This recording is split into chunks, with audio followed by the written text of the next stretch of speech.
यहाँ आकर मुझे महसूस हुआ कि यहाँ के लोगों के अंदर तालीम हासिल करने के लिए काफ़ी जज्बा है उनके अंदर, और उर्दू के इम्कानात बहुत ज़्यादा हैं यहाँ पे।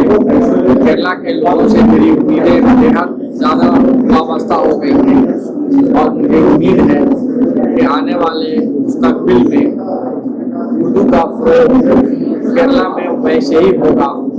उर्दू ज़बान को लोग केरला में वैसे ही बोलेंगे जिस तरह से मलयालम और अंग्रेज़ी ज़बानों में लोग बात करते हैं और बोलते हैं। उर्दू ज़बान उनकी मोहब्बत की ज़बान है।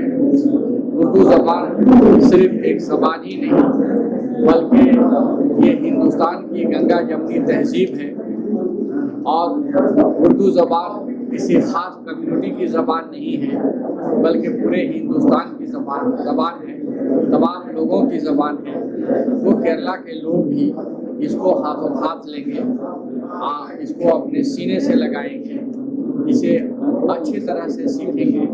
और मुझे उम्मीद है कि उर्दू की आवाज़ अब दिल्ली से नहीं, बल्कि केरला से उसकी आवाज़ बुलंद होगी, और उर्दू का नारा केरला से लगाया जाएगा, और उसकी केरला से लेकर और अरबियन सीज को पार करते हुए अरबियन कंट्रीज तक पहुँचेगी, और पूरी दुनिया में उर्दू का नारा बुलंद किया जाएगा यहाँ से। मुझे पूरी उम्मीद है। मैं यहाँ के बाद गाजीपुर के बाद मैं जाने वाला हूँ त्रिवेंद्रम।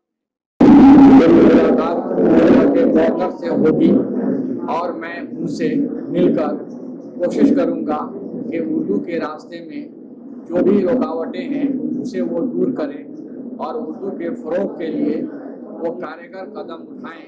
सरकार से कहें कि उर्दू एक सेकुलर लैंग्वेज है, और सेकुलर लैंग्वेज अगर केरला में नहीं इसकी तरक्की होगी तो और कहाँ होगी। तो मुझे पूरी उम्मीद है कि उर्दू ज़बान